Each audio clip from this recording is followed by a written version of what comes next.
To other news now, the indigenous people of Camarines Norte received houses from the Iglesia ni Cristo.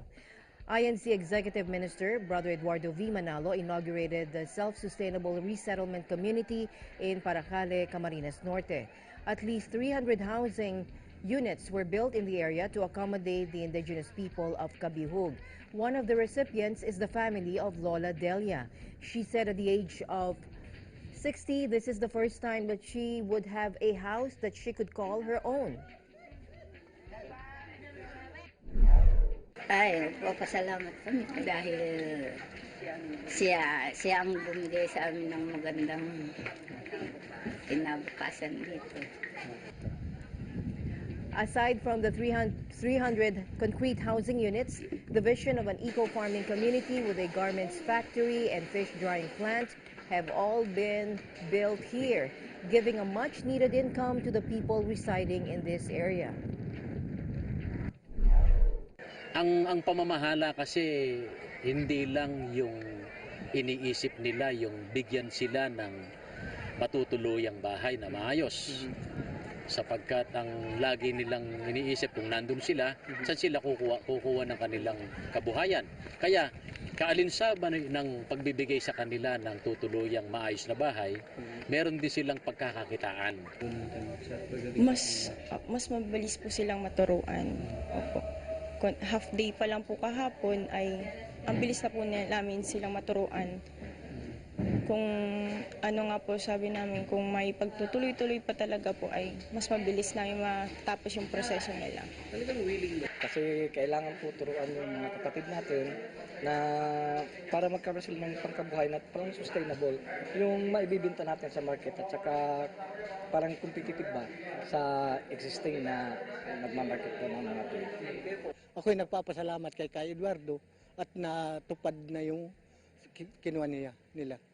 Na ito na ang bahay, na ito na ang trabaho ninyo. Wala na kayong hahanapin. The Iglesia ni Cristo had a small education center built not only for the youth, but also for anyone of any age to continue their studies. But above all, they were grateful for their newly built house of worship. Nasa isang komunidad sila na nandun na yung matututo sila, malalaman nila yung pagharap sa buhay at higit sa lahat, nagkaroon sila ng karapatan sa pagmamana ng kaligtasan. Yun ang pinakamahalaga. Yung kasing sa buhay na ito, yun suporta pa ng pamamahala yun eh. Pero higit sa lahat na napakalaking biyaya na tanggap nila, napahanib sila sa iglesia. The Iglesia ni Cristo also started building a medical center to take care of the health of the people in this community.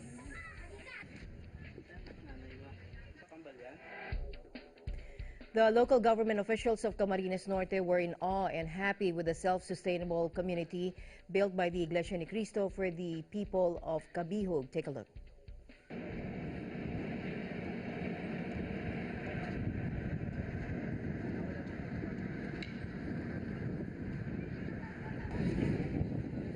Now, for them, it was incredible that such a community could rise amidst this mountainous land in Paracale.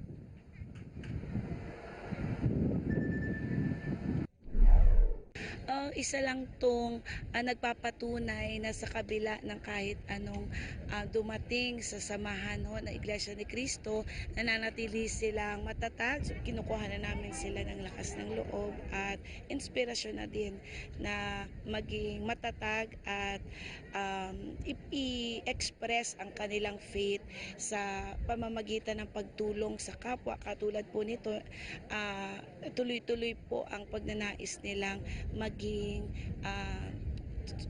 parte ng solusyon sa ating pong pamahalaan. Aside from these houses that stand ready for occupancy, there is an eco-farming site, a garment factory, plus a fish drying plant to provide jobs for the residents. One official couldn't help but wonder why the Iglesia ni Cristo thought of putting up such a project when there was no calamity, nor was it hit with a recent one at that. Ang pagtulong ng Iglesia ni Cristo sa pamamagitan ng pagkasangkapan ng Panginoon Diyos sa namamahala sa kapatid na Eduardo V. Manalo, hindi lang sa panahon ng kalamidad sila tumutulong.